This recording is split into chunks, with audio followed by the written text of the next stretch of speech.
Hello and welcome to Insomniac Productions, where we bring content for you in the late AM because we know you're still up. My name is Ryan, and today I just wanted to talk about what K-pop means to me because it's interesting on the evolution of where I came from enjoying K-pop to where I am now. And just to start, 2015 was the first time I heard K-pop at all.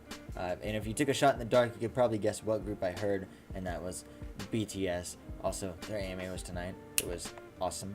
But the first time I heard them back in 2015, I'm gonna be honest, I didn't like it. Are you serious right now? Okay. And it was funny because I heard Dope, and Dope was actually a really cool song with really cool choreography, but at the time I was like, I don't know what they're saying, so I guess I see it. That was me 2 years ago, right? So I didn't really have any appreciation for music of other languages back then. I didn't. I was just like not interested in it at all. But then, as the year went on, I started listening to a bit more. I had a couple of friends who were heavy into K-pop that recommend stuff. I actually had someone who was really successful with K-pop sort of entertainment, but she stepped away from that, and I don't know why, but she had a lot of followers. She did covers of BTS dances and things like that. Maybe some of you guys even know who it was, but she stepped away from doing it for one reason or the other, and it sucked because I really liked her passion for it. They all recommended me music to try out from K-pop, and I started liking it more and more because I started hearing similar instrumentation, similar vocals to what I've heard in the US and other places that I really enjoyed.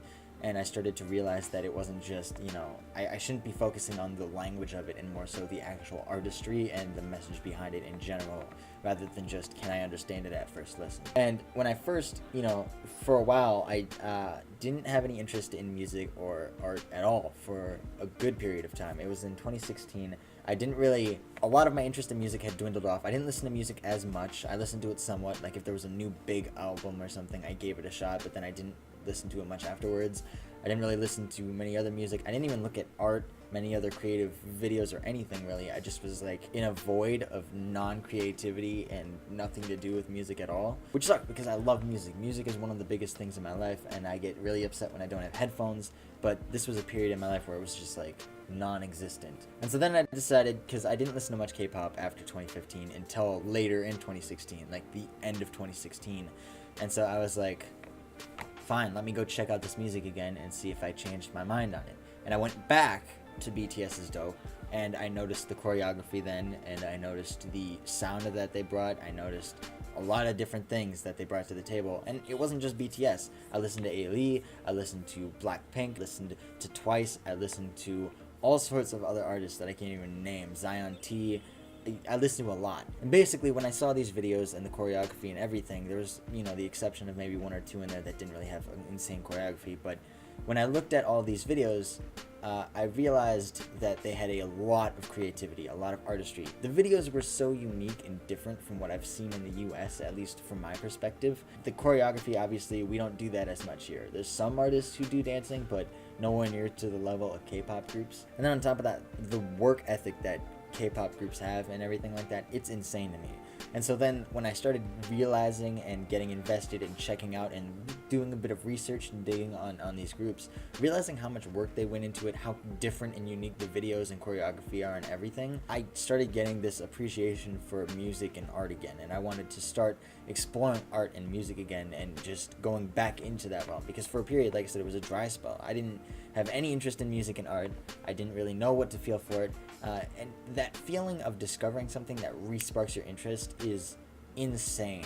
You just feel so much better once it happens. It's like splashing water on your face and waking up from a nightmare almost, in a sense, because like I said, no interest, nothing. It was dwindling off, and I didn't know what to do for it. I didn't know how to re-spark that interest in anything, because I was going for video editing and I am for college. How was I going to go into that field if I had no creative ideas or want to do that, really? I was going to college and I'm like, well, I'm not really interested right now. What can I do? So I can thankfully say that it really did, K-pop actually did help me re-spark my interest in it. And in fact, K-pop's also the reason I even started my channel in the first place, which is a little bit funny, and my brother would mock me for it and laugh at me, not in a mean way, just because it's funny to hear, but it re-sparked my interest in music and art.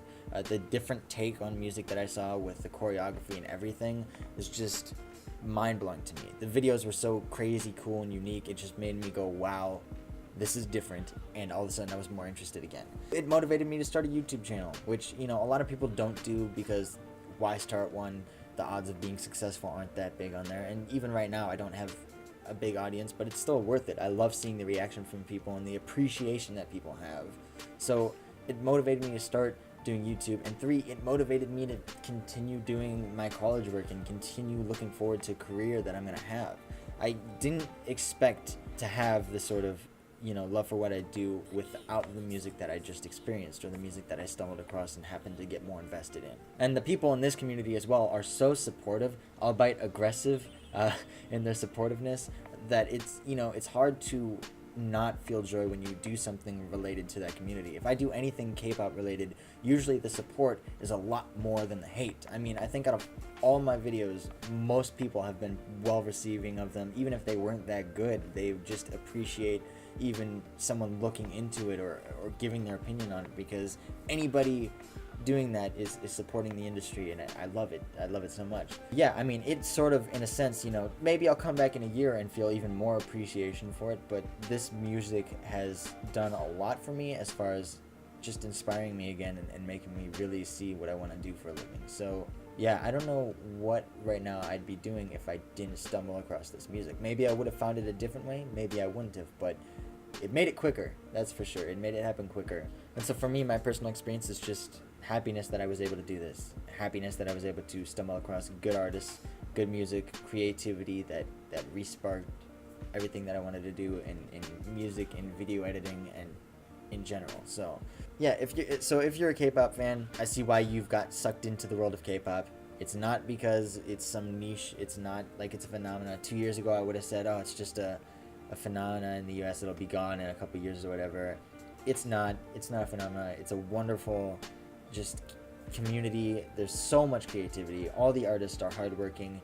It's so hard to become successful as a Korean artist based on the standards that people have. But I think that the work ethic, the genuine, just humble people there is insane, and it makes me really appreciate music again, and I love it. I just wanted to take a second to make a video about that, because I know that, you know, for me, some people might have wondered what made me start doing videos, especially on K-pop, what made me start even delving into this world. And I'm not an expert on K-pop, but, you know, the fact that it re-inspired me and sort of re-sparked the creativity that I had for making videos and whatnot, that sort of, that's really why I got really invested, and now I'm really happy that I'm here, because now I'm looking forward to even more releases and more things, and oh my god, there's so much.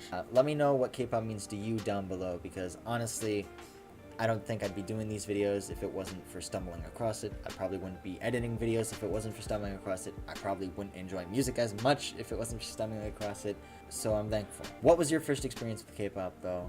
Did it change you in a huge way, or were you just subtle about it and you just were like adding it to your playlist then, and it didn't really mean that much to you? What's it mean to you? Let me know down below, and you know, share it with someone else. What did they experience when they first heard K-pop? Did it mean a lot to them? Did it mean not that much? It was just another sort of music genre to add to your collection. Let me know down below though. I would love to hear. I would love to hear your first experience, your newest experience, your most life-changing experience with it. Honestly, it means the world to hear people from this community talk about what they've experienced, what they love, and whatnot. It means a lot to me, and I always want to respond and see those comments. So thank you so much for watching, and remember, civil discussion for K-pop 11. I will see you guys in the next video. Bye-bye.